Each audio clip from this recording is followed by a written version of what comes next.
mentioned this yesterday. We actually you made a remark yesterday that I bookmarked and was like, oh, I think we've got to dive into this a little bit further.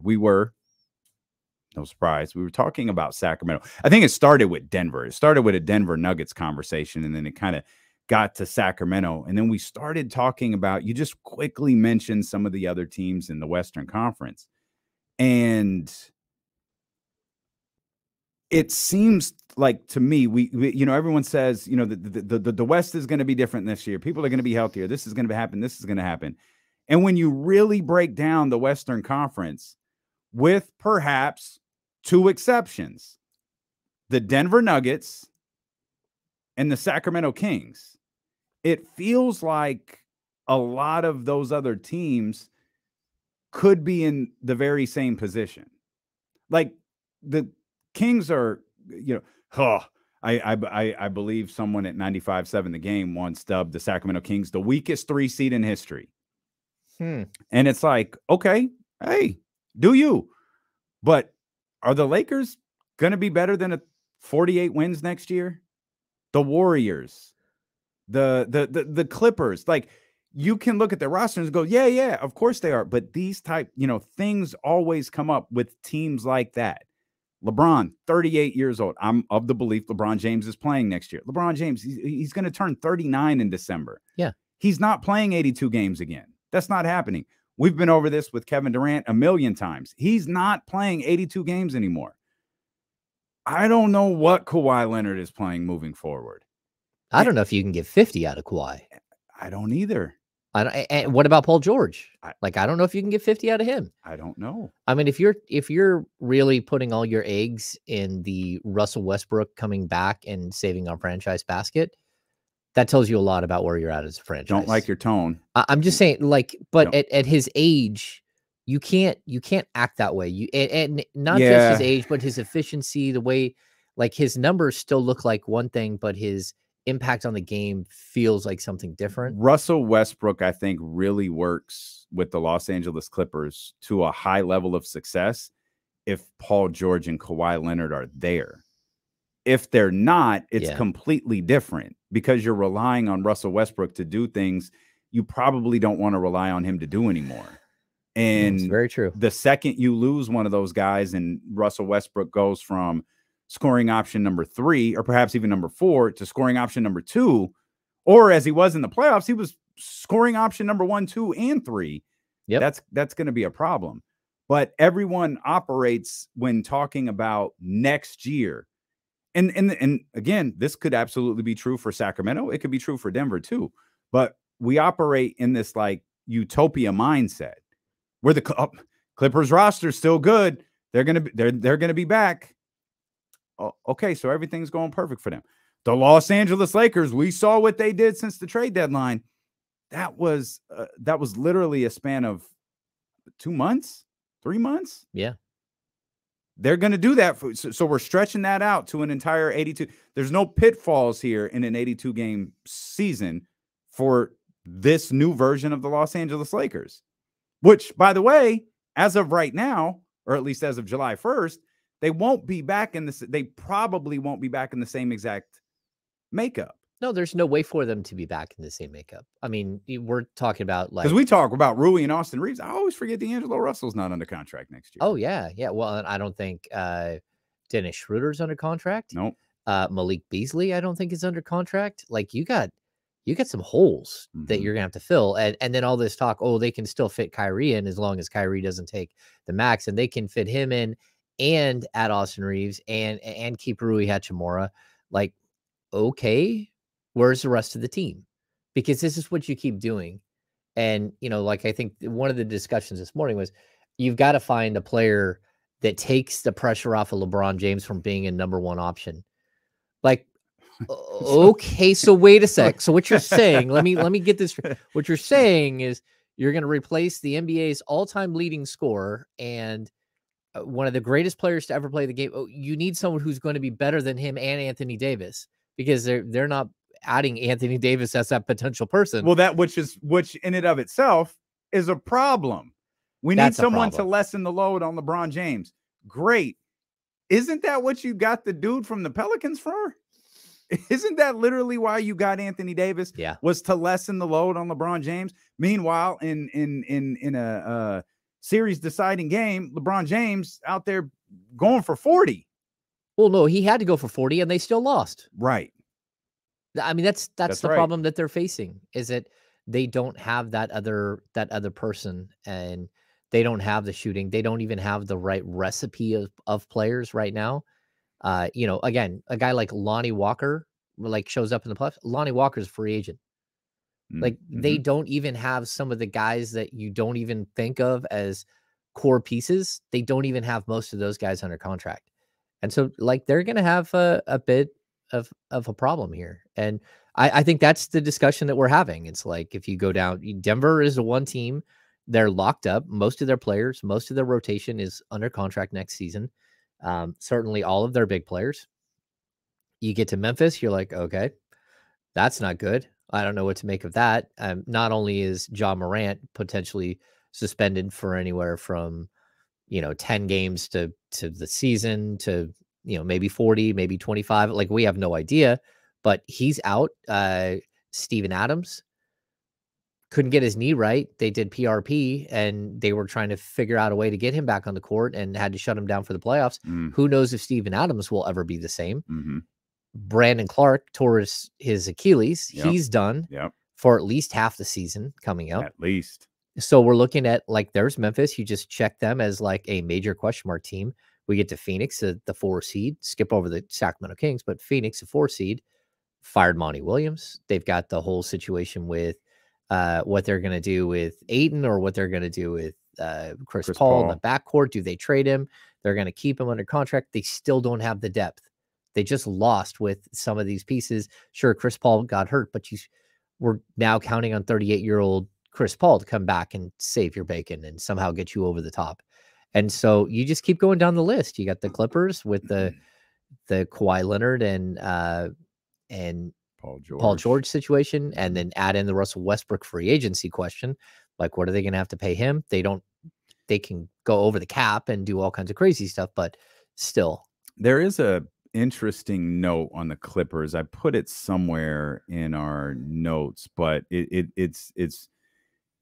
worth pointing out. Michael Winger was their general manager. He left the Clippers. Is he their GM or is he their president of basketball ops? I think he was the GM. Okay. And he left to go run the Wizards. He's running the Wizards, the Go-Go, the G League squad, and the Mystics. He's running all 3 of those teams. Towards the end of the Kings-Warriors series, we heard from some pretty trustworthy people that if Bob Myers were in the NBA, and there is that's a big question of whether he's going to stay in the NBA, or there's going to be a bidding war between the Los Angeles Clippers and the Phoenix Suns for the services of Bob Myers. Okay. And with that position now vacant, and as you mentioned, basketball, the org chart for basketball teams is not universal. No. It's like different across the board. But the general manager position in Los Angeles for the Clippers is open. And in Phoenix, we know that they just created a position above James Jones. And we know that, and they've hired someone for that position, but we also know they have a strong, strong interest should Bob Myers become available in a few weeks. And reports were this morning, I think Bob Myers is due to speak to the media next week in San Francisco.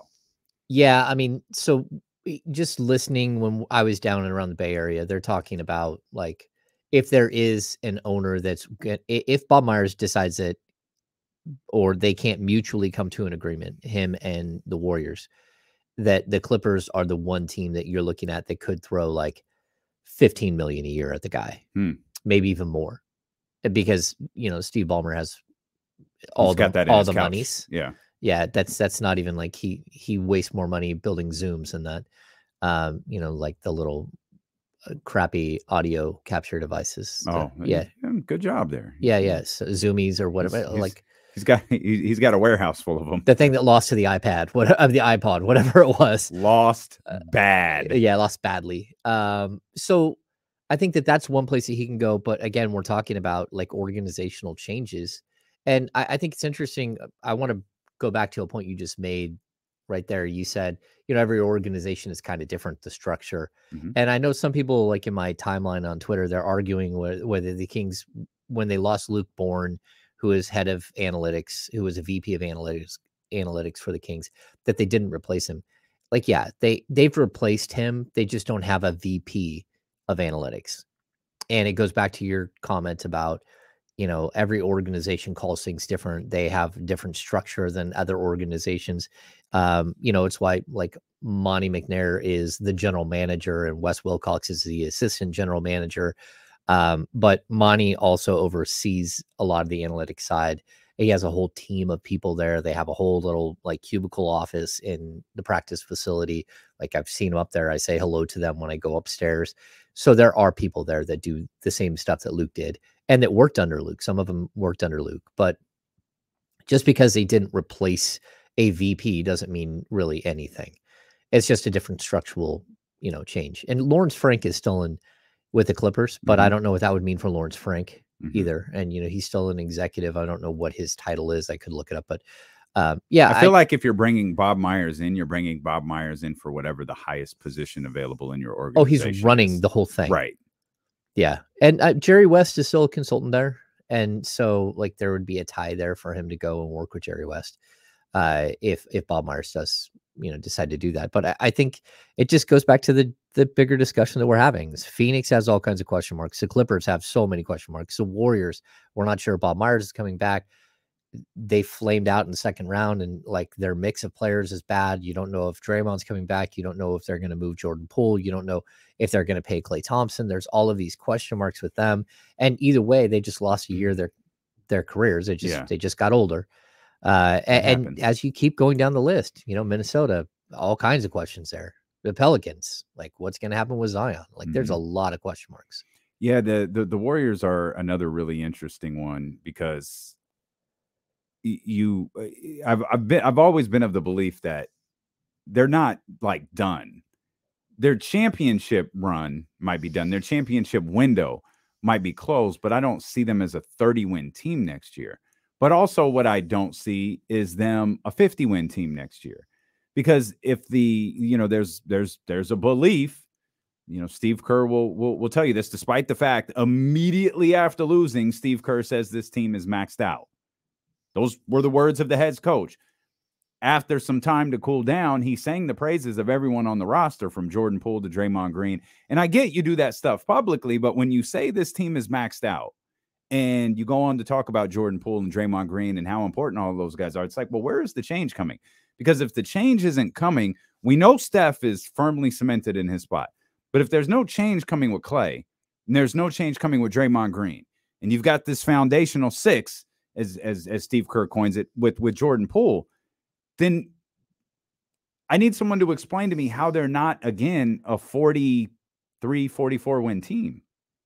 I totally agree. And even their young players are, they're not. They got to be frustrated. Well, they're not worth anything, though, on the open market. Like someone would gamble on Kuminga. Someone would gamble on Moses Moody. But we're talking about like a Sacramento Kings gamble. And even that, I'm not even sure if the Kings would give up the 24th pick in the draft for either one of those guys. I don't think they would. Like they're diminished products. Like you had a brand new car that was the 7th pick in the draft, Kuminga. At this point, he's worth like 40% of what he was as opposed to when he was a draft pick. Like could he become like get back up to like a top end? Well, Maybe. To stick with that analogy, the car depreciates the second it leaves the lot, and you only drove it like 50 miles. Yeah. And it's a nice car. But you're not going to get, but at least you think it's a nice car. Well, you're not sure if it's a nice car. It looks good, but does it start? Well, it looks good, but are the brakes shot? Like, why aren't you driving this car? Yeah. There's a question mark as to why. And the fact is that he's not good enough to fit into your rotation when you had holes in your rotation as a Golden State Warriors. He was not good enough, especially in the playoffs. And we're talking Kuminga, and even you can throw Moody in the same thing. I think Moody had some moments, but again, these are players that you did not walk into the playoffs saying, okay, 25, 30 minutes, we're slating for these players. Even though you had that need for those players, you didn't use them that way because you didn't think that they were good enough. So who are they good enough for? Do they have to go to the Detroit Pistons where all, like the misfit toys go? Mm-hmm. Like, does he have to go somewhere else and start to build back up in a different way? Do you send him to the Houston Rockets? That's kind of where they have to go to rebuild themselves and to try to establish themselves as NBA players.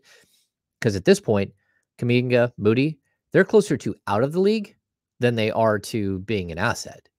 That's just the nature of the game. Like every single season, 60 players get drafted and 35, 40 of them make NBA rosters. And that many players that were in the league before or are no longer in the league. Mm-hmm. And that's just the nature of the game.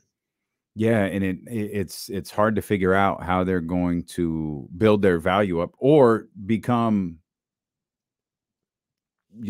complementary players or something greater in your current setup. And that's what leaves me the most concerned about the Warriors. If we're not talking Klay and we're not talking Draymond and we're not talking Jordan Poole, then I don't think we have anything to talk about.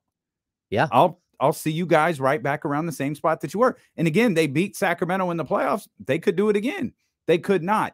But part of what started all of this was the fact that Sacramento, and you noted yesterday, there's going to be changeover. There's just the way this, barring them signing everybody back, which I don't think is happening, there's going to be changeover in the roster. But the core, or the core, if you will, of the roster is remaining the same. And with some of these other teams that we're talking about, the Clippers, the Suns, the Lakers, the Warriors, even if their cores stay the same, they have so many question marks. Your only question about Sacramento is, can they do that again? And there's no reason to believe that they can't unless you're not familiar with this group and all you see is the name on the jersey. The name on the jersey is the only reason you won't buy into them. I guess. I mean, the one thing I will say, Sacramento does have a huge hole to fill if Harrison Barnes isn't back. Like that, whether people love Harrison or they don't, it doesn't matter. He's a guy who played 31, 32 minutes a game. He's 30 years old. You counted on him to be your 3 and your 4 all season long. He's a free agent. Like, do I think they can bring him back? Sure. Do I think that you can offset some of his loss with the 24th pick and Sasha Vezenkov? Sure. Do I think Kessler Edwards can step up and maybe eat some of that time? Okay. So but you are losing a piece and you don't have, you've got to find a way to replace that piece, or at least you potentially are losing that piece. Harrison Barnes could be back. Mm-hmm. But my point is that would be the only real question mark.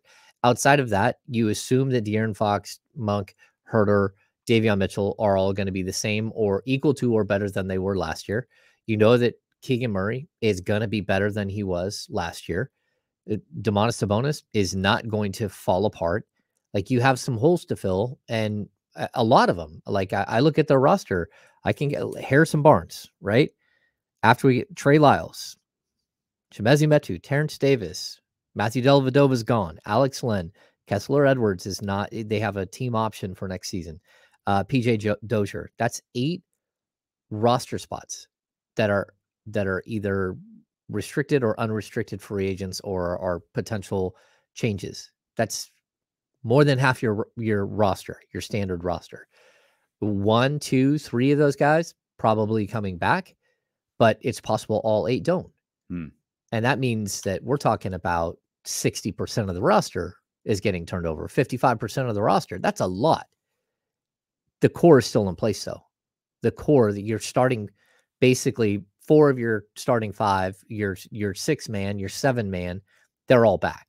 Most of your rotation.